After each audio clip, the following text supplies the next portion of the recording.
बांग्लादेश एक बार फिर बवंडर की तरफ बढ़ रहा है। सेना मोहम्मद यूनुस के खिलाफ पहले से है, अब सरकारी कर्मचारी भी उनके खिलाफ हो गए। कर्मचारियों को वेतन देने के पैसे भी नहीं हैं। अर्थव्यवस्था पूरी तरह से चरमरा गई है और मोहम्मद यूनुस इन सब के लिए भारत को जिम्मेदार बता रहे हैं। मुल्क में तनाव का आलम है, लेकिन मोहम्मद यूनुस को ये सब विदेशी साजिश नजर आ रहा है, जबकि हकीकत यह है कि उन्हें सिर्फ चुनाव करवाने तक के लिए सरकार चलाने भर की जिम्मेदारी मिली है।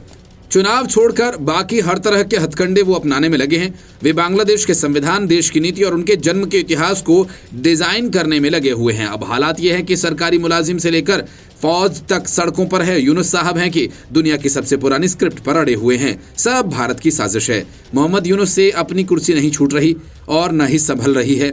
हद तो यह है कि यूनुस को लगता है कि चीन के चंदवादों और पाकिस्तान की झप्पियों से वो भारत के चिकन नेक यानी सिलीगुड़ी कॉरिडोर को दबा ले जाएंगे। अब ज़रा सोचो, और सोचने और कहने से पहले मोहम्मद यूनुस ने ये नहीं सोचा कि ये भारत है जो 1971 में बांग्लादेश को पाकिस्तान की गोद से खींच लाया, और जब जन्मदाता ही गुस्से में आ जाए तो गोद की बात तो छोड़िए, नक्शा बदलते देर नहीं लगेगी। नागपुर से लेकर गुवाहाटी तक पूरे भारत में एक ही संदेश चल रहा है, बहुत हो गया। संघ प्रमुख मोहन भागवत से लेकर असम के मुख्यमंत्री हिमंता बिस्वा शर्मा तक सबका लहजा अब कूटनीतिक नहीं बल्कि काफी सख्त है। शर्मा ने तो साफ कह दिया कि बांग्लादेश के पास भी 2 चिकन नेक्स हैं और दोनों भारत वाले से कहीं ज्यादा नाजुक हैं। एक 80 किलोमीटर लंबा कॉरिडोर रंगपुर से बाकी बांग्लादेश को जोड़ता है और दूसरा 28 किलोमीटर चटगांव कॉरिडोर ढाका को बांग्लादेश की खाड़ी से मिलाता है। दोनों अगर कट गए तो मोहम्मद यूनुस ना तो भारत को धमका पाएंगे और ना ही अपनी सत्ता ही बचा पाएंगे। यही नहीं, अगर भारत चाहे तो इन कॉरिडोर्स की काट कर अपनी कई मुश्किलों को भी आसान कर सकता है। बांग्लादेश के मौजूदा हालात मोहम्मद यूनुस की ओर से सत्ता में बने रहने के लिए चलाए जा रहे खौफनाक एजेंडे और भारत में अपनी संप्रभुता की रक्षा के लिए सामने आ रहे विचारों को अलग एक संदर्भ में देखें तो इसके 5 पहलू हैं जो भारत के लिए जवाबी विकल्प हो सकते हैं। रंगपुर में चिकन नेक कॉरिडोर काटने का मतलब है भारत का सिलीगुड़ी कॉरिडोर बहुत ही विशाल हो जाएगा।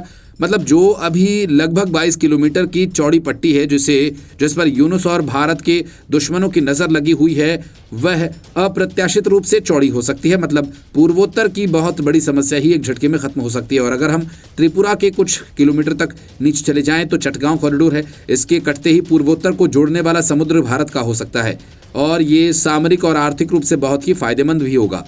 भविष्य में मोहम्मद यूनुस की तरह विचार करने वाले बांग्लादेश के किसी अन्य शासक की भी आए दिन नौटंकी खत्म की जा सकती है। बांग्लादेश के चटगांव के निचले म्यांमार का रखाइन इलाका है, यही रोहिंग्याओं की समस्या है। मतलब बांग्लादेश से चटगांव के कटते ही रोहिंग्या समस्या खत्म हो सकती है।